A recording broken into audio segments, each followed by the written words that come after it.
ઉદ્ભવતા ચુંબકીય બળ માટેનું સૂત્ર.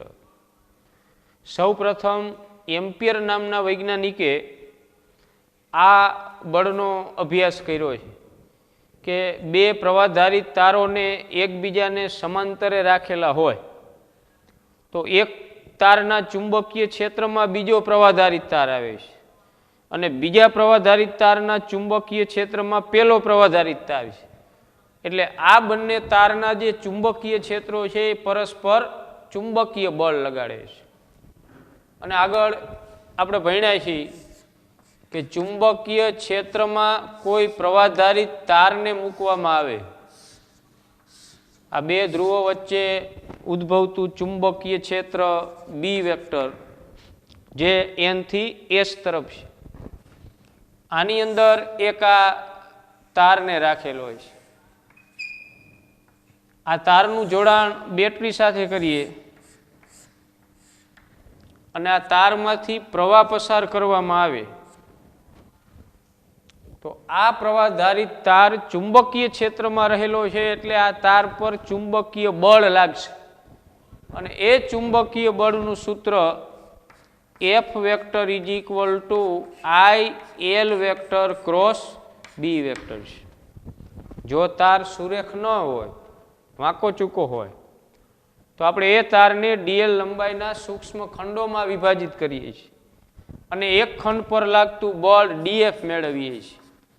તો DF vector is equal to I DL vector cross B vector, એના માટેનું સૂત્ર આવું છે. પણ સમગ્ર તાર પર લાગતું બળ જ્યારે મેળવીએ છીએ ત્યારે ડીએલ ડીએલ એનું સંકલન થઈ જાય છે એલ, એટલે બળ તો સીધી લંબાઈ ઉપર જ લાગે. ખ્યાલ આવ્યો? હોય તાર વાંકો ચૂકો પણ બળની ગણતરી કરતી વખતે તમારે લંબાઈ સીધી જ લેવાની છે. આ બળનું મૂલ્ય આપણે લઈએ એટલે I L B sine theta છે. જો L vector is perpendicular to B vector હોય તો થીટા ખૂણો π/2 રેડિયન થાય, 90 ડિગ્રી અથવા π/2 રેડિયન. તો હવે આ બળનું મૂલ્ય શું થશે? આઈ એલ બી.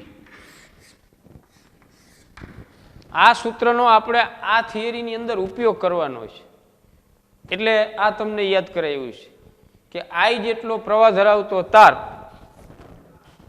બી તીવ્રતાવાળા ચુંબકીય ક્ષેત્રમાં લંબ રૂપે રહેલો હોય ત્યારે તાર પર લાગતું ચુંબકીય બળ આઈએલબી જેટલું થાય અને આ બળની દિશા એ જમણા હાથના પંજાના નિયમ પ્રમાણે મળે. આંગળીઓને ચુંબકીય ક્ષેત્રની દિશામાં રાખો, અંગૂઠાને તારમાંથી વહેતા પ્રવાહની દિશામાં રાખો તો તાર પર લાગતું બળ છે એ હથેળીમાંથી બહાર આવતા લંબની દિશામાં લાગે.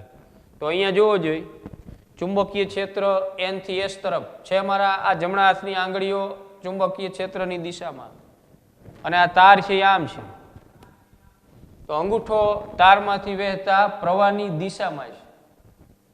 તો આ તાર પર જે ચુંબકીય બળ લાગશે એ બળ કઈ દિશામાં હશે? હથેળીમાંથી બહાર આવતા લંબની દિશામાં, ઉપરની દિશામાં.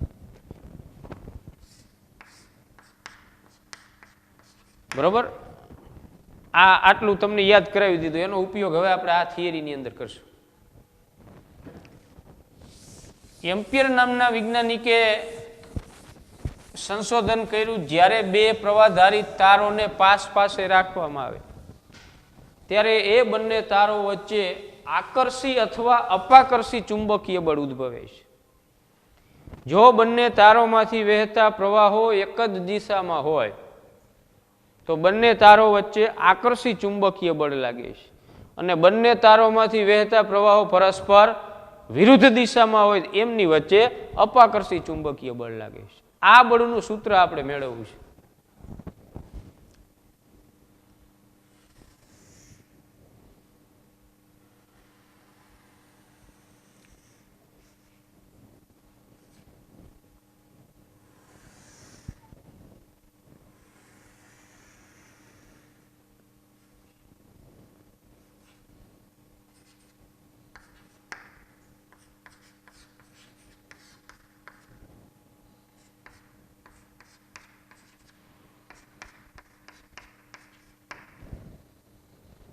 આકૃતિમાં બે અતિ લાંબા તારો એ અને બી દર્શાવેલા છે.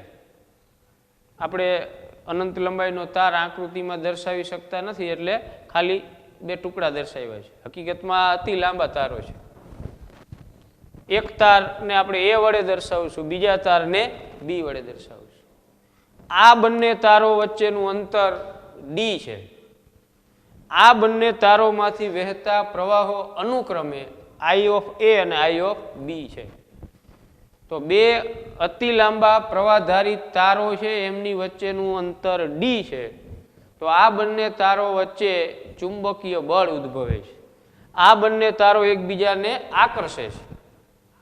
જો આમાંથી કોઈ પણ એકના પ્રવાહની દિશા ઉલટાવી નાખો તો બંને તારમાંથી જે પ્રવાહ વહી રહ્યો છે એની દિશા પરસ્પર વિરુદ્ધ થશે.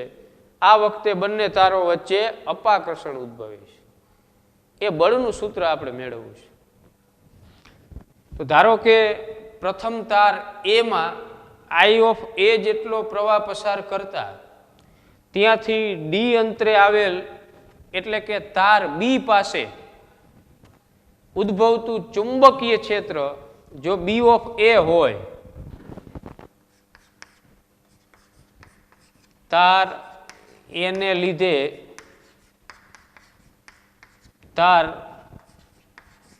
બી પરના દરેક બિંદુ પાસે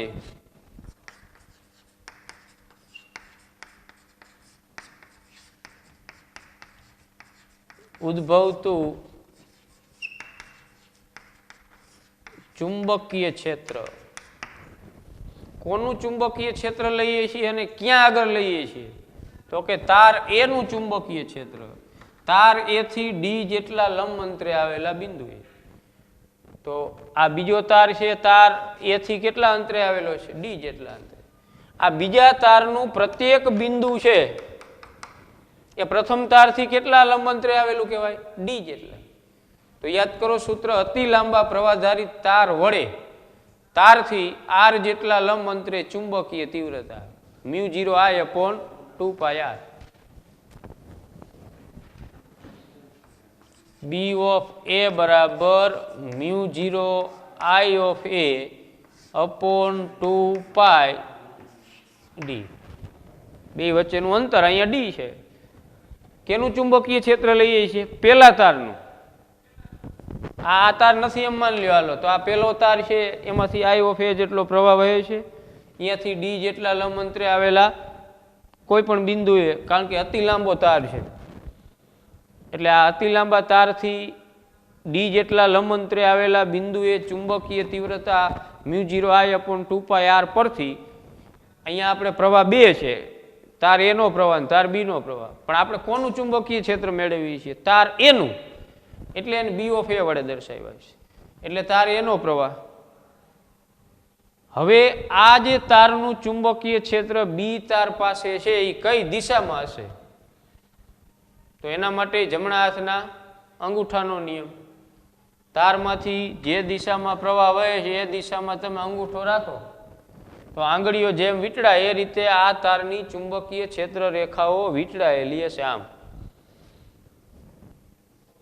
તો અહીંયા આ બી તારના દરેક બિંદુએ એ તારનું ચુંબકીય ક્ષેત્ર કઈ દિશામાં? સ્પર્શક દોરો એટલે બહારથી અંદરની દિશામાં. ખ્યાલ આવ્યો? આમ આમ ક્ષેત્ર રેખાઓ વીંટળાય છે આમ. એટલે અહીંયા તમે સ્પર્શક દોરો એટલે બહારથી અંદરની દિશામાં થાય. જ્યારે તારની લંબાઈ છે એ XY સમતલમાં બોર્ડમાં અને ચુંબકીય ક્ષેત્ર Z અક્ષની દિશામાં, એટલે લંબાઈ અને ચુંબકીય ક્ષેત્ર બે લંબ થશે. એટલે આ તાર બી ઉપર ચુંબકીય બળ લાગશે. સમજાણું? આ બી તાર એ પ્રવાહધારિત છે અને એ ચુંબકીય ક્ષેત્રમાં છે. પણ કોના ચુંબકીય ક્ષેત્રમાં? પેલા તાર વડે અહીંયા જે ચુંબકીય ક્ષેત્ર ઉત્પન્ન થાય છે બી ઓફ એ જેટલું, એ ચુંબકીય ક્ષેત્રમાં આ બીજો તાર છે. એટલે બીજા તાર ઉપર ચુંબકીય બળ લાગશે. આઈ ઓફ બી જેટલો પ્રવાહ ધરાવતા તાર બી પર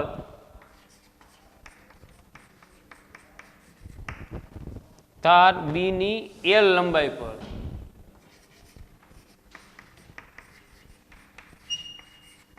પર લાગતું ચુંબકીય બળ,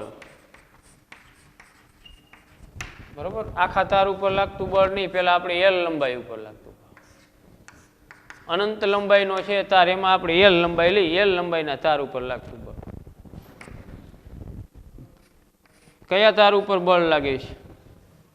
બી ઉપર. કોણ બળ લગાડે છે? એ તાર એના ચુંબકીય ક્ષેત્ર વડે બળ લાગે છે, એટલે F of B A F બરાબર આઈ એલ બી. કેના ઉપર બળ લાગે છે? તો કે બી તાર ઉપર, એટલે બી તારનો પ્રવાહ આઈ ઓફ બી, આઈ એલ બી. પણ બી એટલે ચુંબકીય ક્ષેત્ર, પણ કયા ચુંબકીય ક્ષેત્રમાં બી તાર છે? એ તારના ચુંબકીય ક્ષેત્રમાં, બી ઓફ એમાં. સમજાણું? જે તાર ઉપર બળ લાગે છે એ તારનો પ્રવાહ ગુણ્યા એ તારની કેટલી લંબાઈ ઉપર બળ લાગે છે એ લંબાઈ, એને ગુણ્યા એ તાર જે ચુંબકીય ક્ષેત્રમાં હોય એ ચુંબકીય તીવ્રતા, એટલે I L B sine theta, theta 90, એટલે આઈ એલ બી જ છે આ.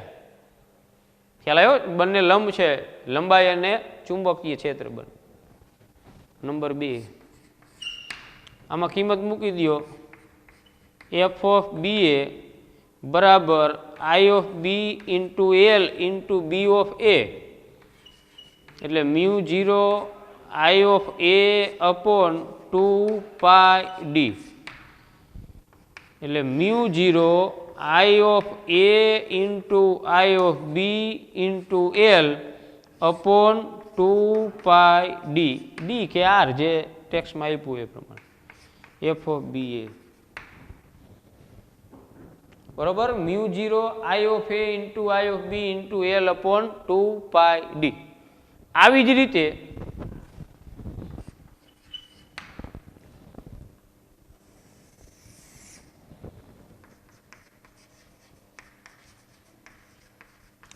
જ રીતે પ્રવાહધારિત તાર બી વડે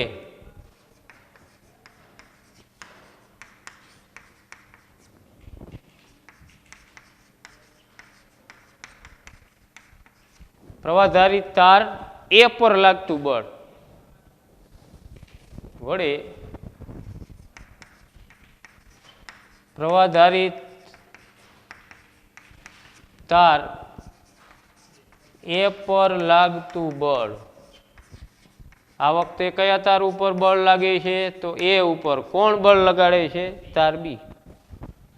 આ જ થાય mu 0 I of A into I of B into L upon 2 pi D, એટલે તાર એની એલ લંબાઈ દીઠ લાગતું બળ છે. હવે આપણે એકમ લંબાઈ દીઠ બળ શોધવું છે, એક એક મીટર દીઠ, એક એક સેન્ટીમીટર દીઠ લાગતું બળ. આ ટોટલ એલ લંબાઈ ઉપર લાગતું બળ છે. ધારો કે તારની લંબાઈ 25 મીટર છે, તો 25 મીટર ઉપર લાગતું બળ છે, પણ આપણે 1 મીટર દીઠ બળ શોધવું હોય તો 25 વડે ભાગવા પડે ને, એની લંબાઈ વડે ભાગવા પડે.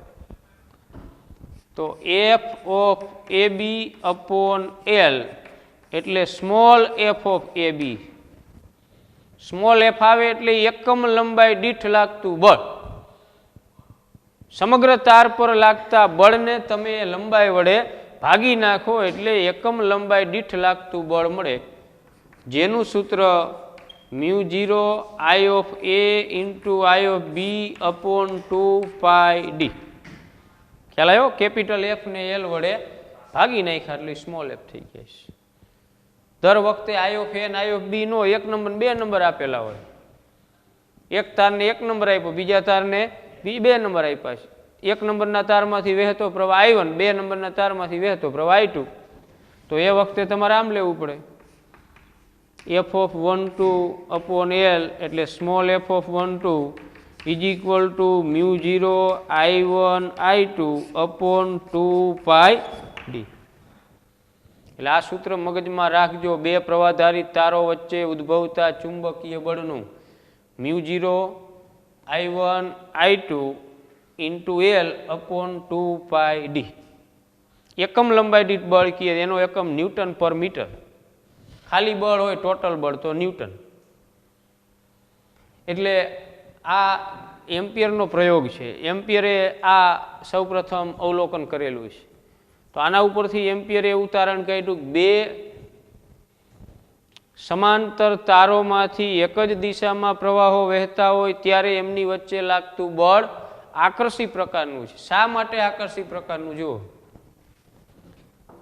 આ જે બળ આપણને મળ્યું μ0 I of A I of B into L/2πd, એટલે કે તાર બી પર તાર એ વડે લાગતું જે બળ છે એ કઈ દિશામાં હશે?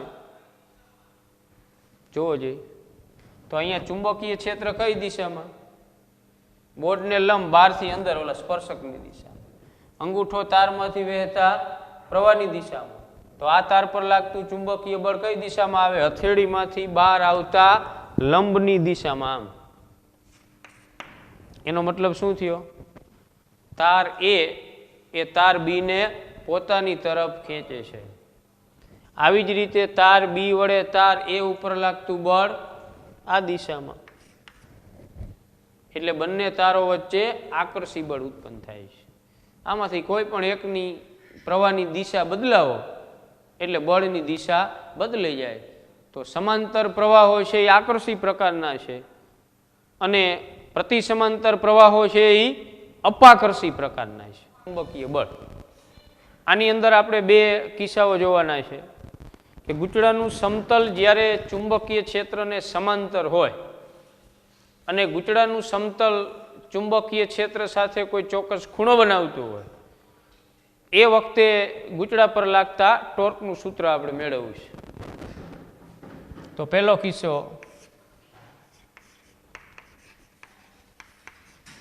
ગૂંચળાનું સમતલ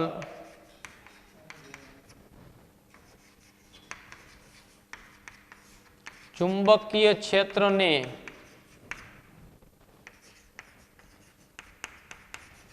સમાંતર હોય ત્યારે ગૂંચળા પર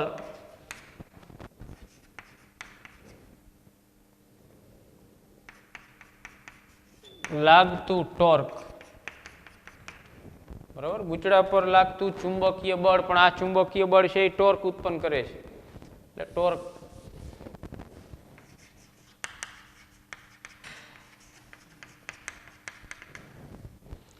તો સમાન ચુંબકીય ક્ષેત્રમાં એક પ્રવાહધારિત ગૂંચળું આપણે કલ્પીએ.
આકૃતિમાં એક લંબચોરસ ગૂંચળા ABCD ને તેનું સમતલ ચુંબકીય ક્ષેત્રને સમાંતર રહે એ રીતે સમાન ચુંબકીય ક્ષેત્ર B માં રાખેલું છે.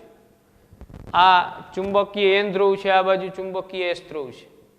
એટલે આ બંને ચુંબકીય ધ્રુવોની વચ્ચે જે ચુંબકીય ક્ષેત્ર ઉત્પન્ન થશે એ ચુંબકીય ક્ષેત્રની દિશા N થી S તરફની છે. આ ચુંબકીય ક્ષેત્રમાં લંબચોરસ ગૂંચળા ABCD ને રાખેલું છે. આ ગૂંચળાની લંબાઈ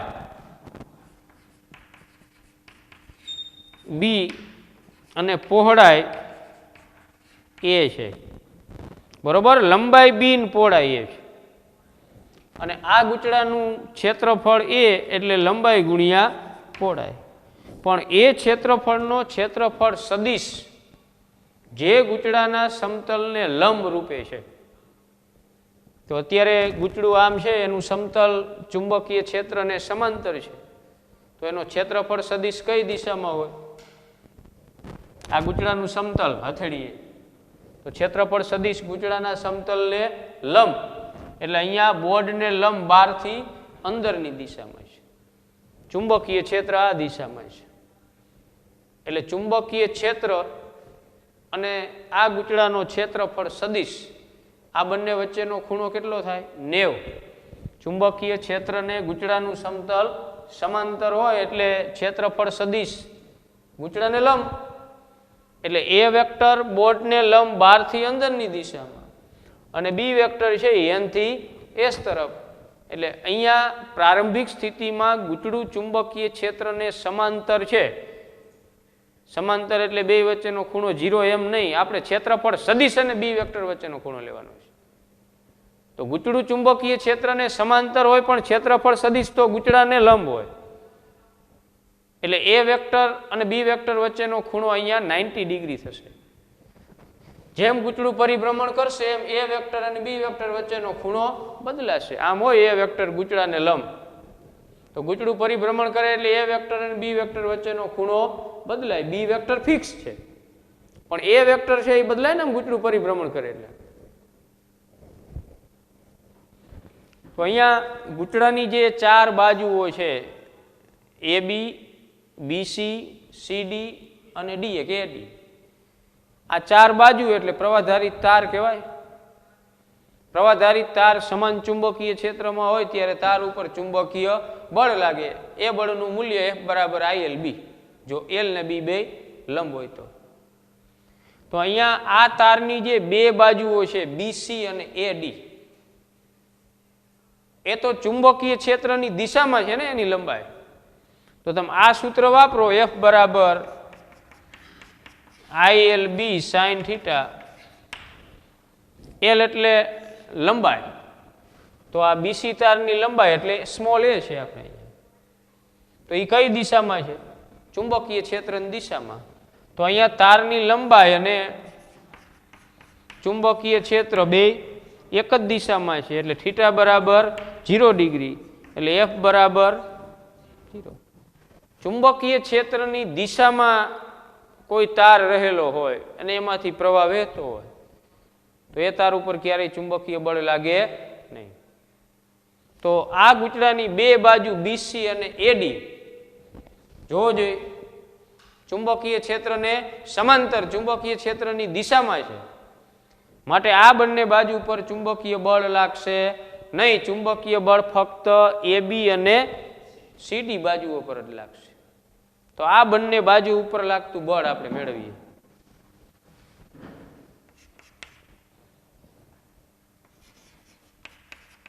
આકૃતિમાં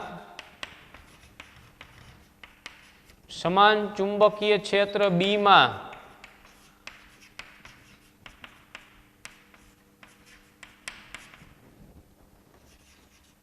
એક I જેટલો પ્રવાહ ધરાવતા લંબચોરસ ગૂંચળાને, ગૂંચળું કયો તમે ગાળો કયો લંબચોરસ, લંબચોરસ ગૂંચળાને તેનું સમતલ ચુંબકીય ક્ષેત્રને સમાંતર રહે તે રીતે રાખેલું છે. ચુંબકીય ક્ષેત્રને સમાંતર રહે તે રીતે રાખેલું છે. આ ગૂંચળાની ચુંબકીય ક્ષેત્રને સમાંતર રહેલી બાજુઓ BC અને એડી પર લાગતું ચુંબકીય બળ શૂન્ય થશે. પેલા ધારો કે ગૂંચળાની લંબાઈ બી અને પહોળાઈ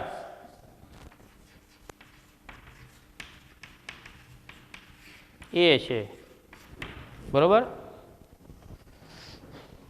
અહીં ગૂંચળાની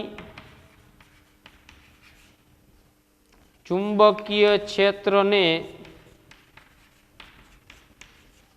સમાંતર રહેલી બે બાજુઓ એસી અને એડી પર લાગતું ચુંબકીય બળ શૂન્ય થશે. બીસી અને એડી હશે. બીસી અને એડી પર લાગતું ચુંબકીય બળ શૂન્ય થશે. હવે બે બાજુ વધી એબી અને સીડી. આ બંને બાજુ ઉપર લાગતું બળ લઈ લઈએ.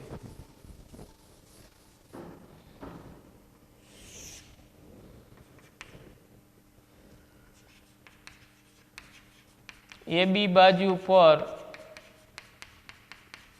લાગતા બળનું મૂલ્ય F1 બરાબર I એલ બી પરથી એલની જગ્યાએ શું આવે? લંબાઈ લેવી પડે ને એ બી તારની. તો એલની જગ્યાએ બધી વખતે એલ જ હોય એવું જરૂર નથી. જે તે તારની લંબાઈ, તો એ બી તારની લંબાઈ કેટલી થશે? બી આઈ એલ બી, બરોબર. આઈ એટલે તારમાંથી વહેતો પ્રવાહ, બી એટલે તારની લંબાઈ, કેપિટલ બી એટલે ચુંબકીય ક્ષેત્ર. પણ આ જે એબી તારની લંબાઈ અને ચુંબકીય ક્ષેત્ર બે લંબરૂપે છે, એટલે સાઇન થીટા બરાબર 1 થાય ને, સાઇન પાઈ બાય 2 બરાબર 1, એટલે સીધું આ મૂલ્ય લીધું છે. હવે આ બળની દિશા કઈ થશે? પ્રવાધારિત તાર પર ચુંબકીય ક્ષેત્રમાં લાગતું બળ કઈ દિશામાં હોય? જમણા હાથના અંગૂઠાના પંજાના નિયમ પ્રમાણે આંગળીઓને ચુંબકીય ક્ષેત્રની દિશામાં રાખો, અંગૂઠો તારમાંથી વહેતા પ્રવાહની દિશામાં. તો તાર પર લાગતું ચુંબકીય બળ હથેળીમાંથી બહાર આવતા લંબની દિશામાં, એટલે બહારથી અંદરની દિશામાં. આમ, બરોબર, બહારથી અંદરની દિશામાં. પાનાને લંબ રૂપે બહારથી અંદરની દિશામાં. એક પછી આ સીડી તાર પર લાગતું બળ, સીડી તાર પર કે સીડી બાજુ પર લાગતું બળ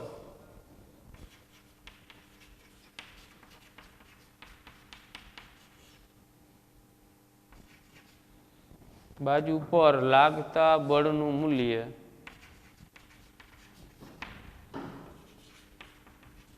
F2 કહી દઈએ ને. એમાંથી ને I જેટલો જ પ્રવાહ વહે છે, એની લંબાઈ પણ બી છે, એ પણ ચુંબકીય ક્ષેત્ર બીમાં છે. મૂલ્ય તો એટલું જ થાય ને, દિશા બદલાય, પ્રવાહની દિશા બદલાય છે. તો આ તાર સીડી પર જે ચુંબકીય બળ લાગશે એ કઈ દિશામાં લાગશે? જમણા હાથના પંજાના નિયમ પ્રમાણે આમ રાખવું પડશે ને. આમ જો, આંગળીઓ ચુંબકીય ક્ષેત્રની દિશામાં, અંગૂઠો તારમાંથી વહેતા પ્રવાહની દિશામાં, એટલે હથેળીમાંથી બહાર આવતા લંબની દિશામાં બળ લાગશે. બોર્ડને લંબ રૂપે, પાનાને લંબ રૂપે, અંદરથી બહારની દિશામાં. આ બળની દિશા છે પાનાને લંબ રૂપે અંદરથી બહારની દિશામાં.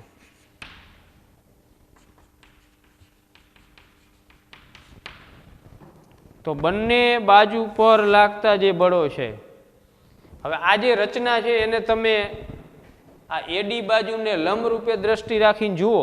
આવી રીતે છે, માનો કે આ એન ધ્રુવ, આ ચુંબકનો આ એસ ધ્રુવ, વચ્ચે આમ લંબચોરસ ગૂંચળું.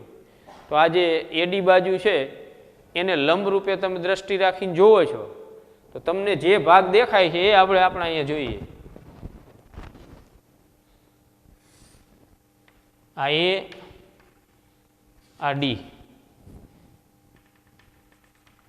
આ અંતર a/2 થશે અડધું. અહીંથી આ અંતર a/2, કારણ કે ગૂંચળાની પહોળાઈ કેટલી છે? સ્મોલ એ. આ છેડે લાગતું બળ કઈ દિશામાં?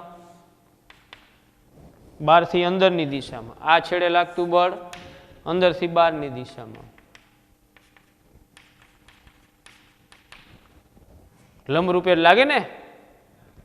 અહીંયા બહારથી અંદર, આ છેડે અંદરથી બહાર.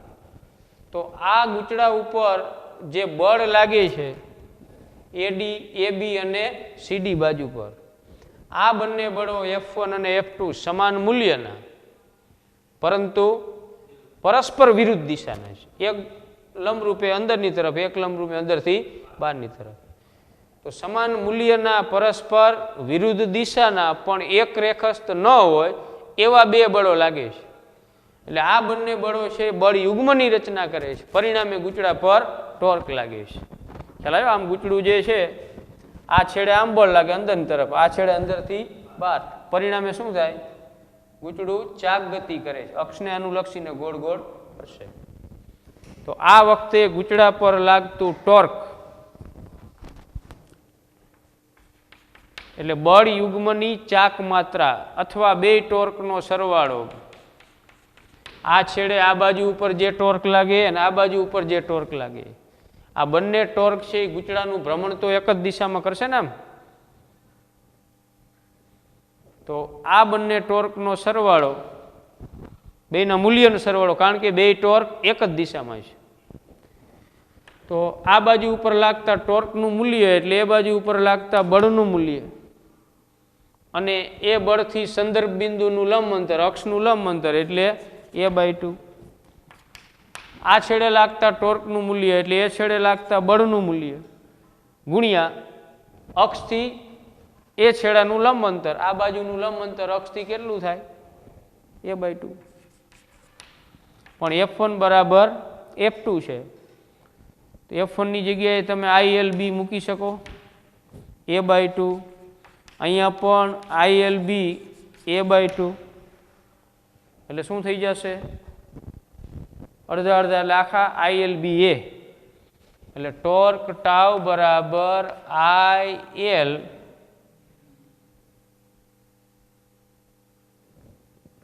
B a/2. આપણે ILB છે કે I સ્મોલ b? એક જ મિનિટ હો. બળનું મૂલ્ય શું છે?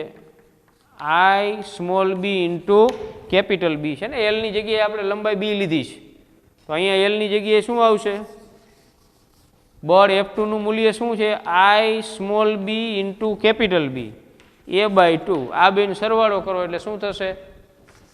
I small b capital B into a, અડધા અડધા લાખા થઈ જશે બેન સરવાળો. હવે આ બેન ભેગા કરો જોઈએ, a ગુણ્યા b, ગૂંચળાનું ક્ષેત્રફળ એટલે ટાઉ બરાબર IAB ઇન્ટુ કેપિટલ B.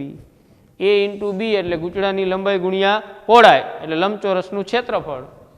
તો ટાઉ બરાબર IAB. બરોબર. ગૂંચળાનું સમતલ ચુંબકીય ક્ષેત્રને સમાંતર હોય ત્યારે ગૂંચળા પર લાગતા ટોર્કનું મૂલ્ય ટાઉ બરાબર IAB. આ IA એટલે ગૂંચળાની ચુંબકીય ડાયપોલ મોમેન્ટ, M બરાબર IA, જ્યાં IA બરાબર M ગૂંચળાની મેગ્નેટિક મોમેન્ટ, ચુંબકીય મોમેન્ટ. તો અહીંયા તમે M મૂકી શકો એટલે ટાઉ બરાબર MB. બરોબર. પણ ક્યારે? ગૂંચળાનું સમતલ ચુંબકીય ક્ષેત્રને સમાંતર હોય ત્યારે. ગૂંચળાનું સમતલ ચુંબકીય ક્ષેત્રને સમાંતર હોય એટલે M ને B બે વચ્ચેનો ખૂણો થાય 90 ડિગ્રી. હવે આની ડાયપોલ મોમેન્ટ કઈ દિશામાં હોય? આ પ્રવાહધારિત ગૂંચળું છે એની ડાયપોલ મોમેન્ટ શોધવી હોય તો ડાયપોલ મોમેન્ટ શોધવા માટે આપણે જમણા હાથના અંગૂઠાનો નિયમ આંગળીઓને પ્રવાહગાળામાંથી વહેતા પ્રવાહની દિશામાં વાળો તો અંગૂઠો જે દિશામાં ગોઠવાય એ દિશામાં આ ગાળાની ડાયપોલ મોમેન્ટ હોય. તો આ પ્રવાહગાળાની ડાયપોલ મોમેન્ટ બોર્ડને લંબ 12 થી અંદરની દિશામાં છે, એટલે ઝેડ અક્ષની દિશા. આ ચુંબકીય ક્ષેત્રની દિશા. બે વચ્ચેનો ખૂણો 90 ડિગ્રી, sin 90 એટલે 1, એટલે આ ટોર્કનું મૂલ્ય થયું. હકીકતમાં ટોર્કનું સૂત્ર આવું છે, tau vector is equal to M vector cross B vector. વિદ્યુત ડાયપોલ પર લાગતા ટોર્કનું સૂત્ર શું હતું? Tau vector is equal to P vector cross E vector. આ પી એટલે વિદ્યુત ડાયપોલ મોમેન્ટ, એમ અહીંયા એમ એટલે ચુંબકીય ડાયપોલ મોમેન્ટ. આ વિદ્યુત ક્ષેત્રની તીવ્રતા, તો આ ચુંબકીય ક્ષેત્રની તીવ્રતા. આનું મૂલ્ય લ્યો એટલે ટાઉ બરાબર એમ બી સાઇન થીટા.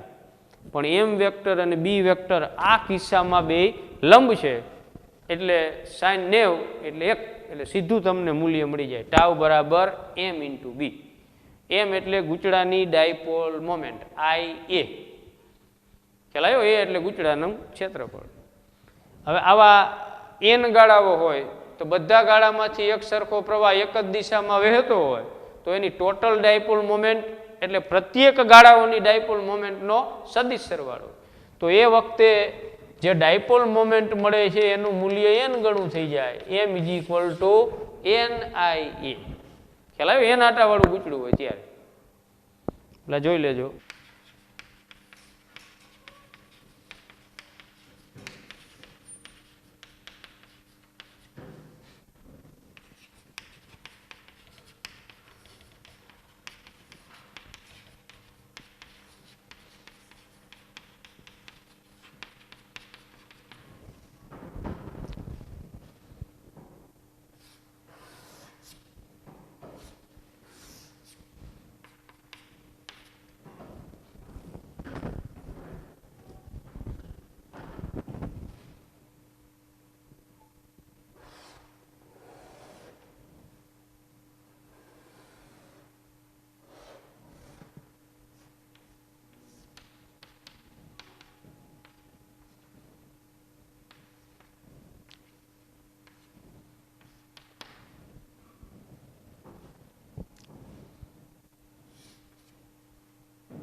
હવે બીજો કિસ્સો, ગૂંચળાનું સમતલ ચુંબકીય ક્ષેત્રને સમાંતર ન હોય, આમ ક્રોસમાં હોય, થોડુંક ત્રાસું. તો એ વખતે ગૂંચળાનો ક્ષેત્રફળ સદિશ ચુંબકીય ક્ષેત્ર સાથે 90 ડિગ્રીનો ખૂણો બનાવશે નહીં. ખ્યાલ આવ્યો? ચુંબકીય ક્ષેત્રમાં ગૂંચળું આમ સમાંતર નથી, આમ ત્રાસું છે. ત્રાસું હોય એટલે એ વેક્ટર અને ચુંબકીય ક્ષેત્રનો સદિશ બી વેક્ટર બે વચ્ચે ચોક્કસ ખૂણો બનશે. એ ખૂણો ધારો કે થીટા છે. તો આ વખતે આ બે બાજુ ઉપર તો ચુંબકીય બળ લાગશે જ નહીં. આ બંને બાજુઓ છે એ ચુંબકીય ક્ષેત્રને સમાંતર છે, એટલે આ બંને બાજુ ઉપર બળ લાગશે નહીં.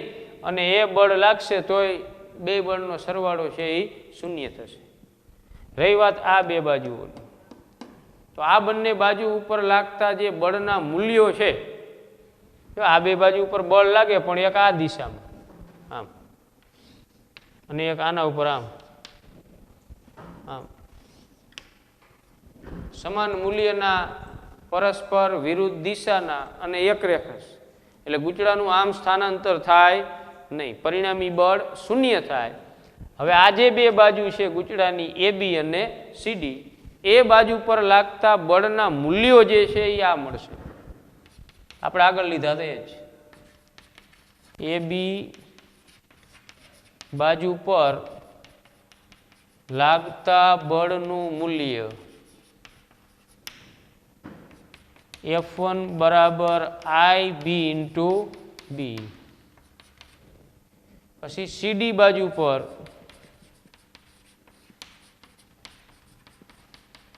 લાગતા બળનું મૂલ્ય F2 is equal to I B into B. હવે આ જે એડી બાજુ છે એને લંબરૂપે દ્રષ્ટિ રાખીને તમે જુઓ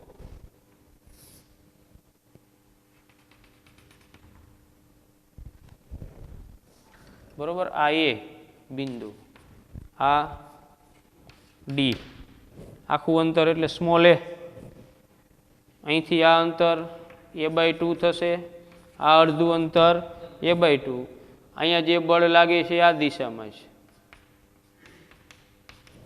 બહારથી અંદર, અને આ છેડે જે બળ લાગે છે આ દિશામાં અંદરથી બહાર, એને આપણે આમ દર્શાવીએ.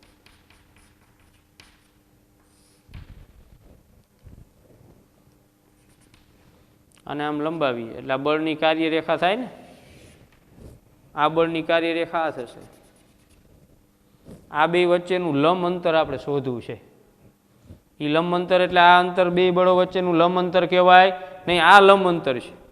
આને આપણે a ડેશ કહી દઈએ, આ બિંદુને d ડેશ કહી દઈએ. આ ખૂણો ધારો કે થીટા છે, ગૂંચળાનો ક્ષેત્રફળ સદિશ છે એ ચુંબકીય ક્ષેત્ર સાથે થીટા ખૂણો બનાવે છે. આ π/2, તો આ ખૂણો કેટલો થાય? π/2 માઇનસ થીટા. હવે આપણે આ બાજુ શોધવી છે, o a ડેશ અને o d ડેશ, આ બેનો સરવાળો કરીએ એટલે બંને બળો વચ્ચેનું લંબ અંતર મળે.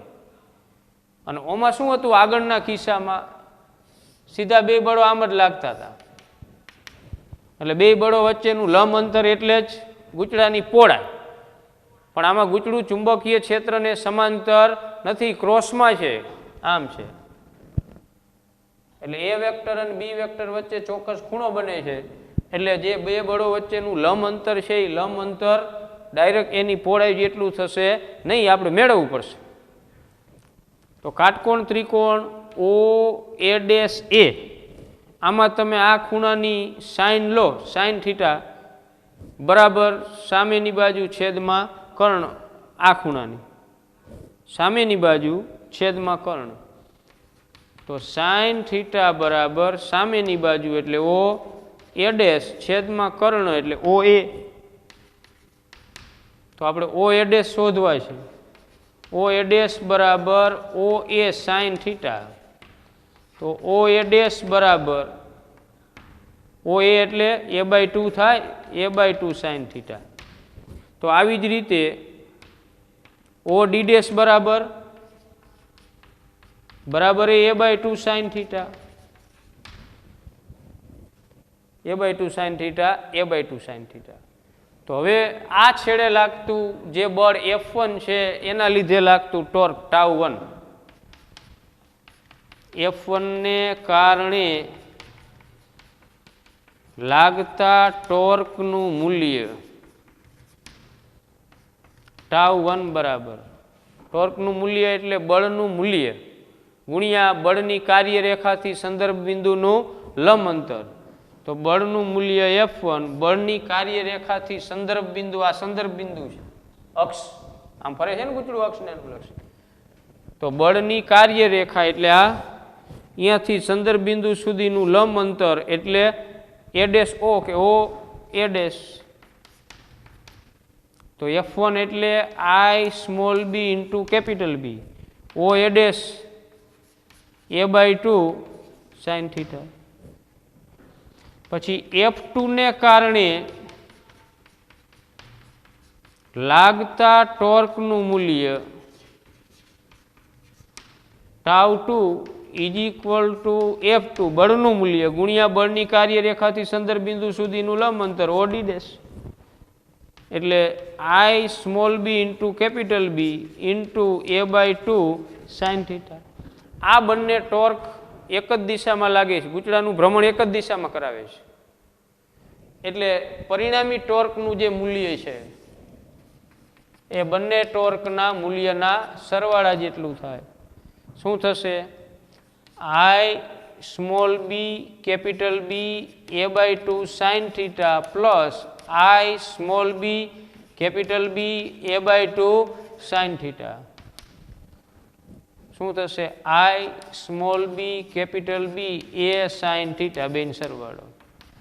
તો I small b small a capital B sine theta. આને શું કહેવાય? ગૂંચળાનું ક્ષેત્રફળ એ લંબાઈ ગુણ્યા પહોળાઈ.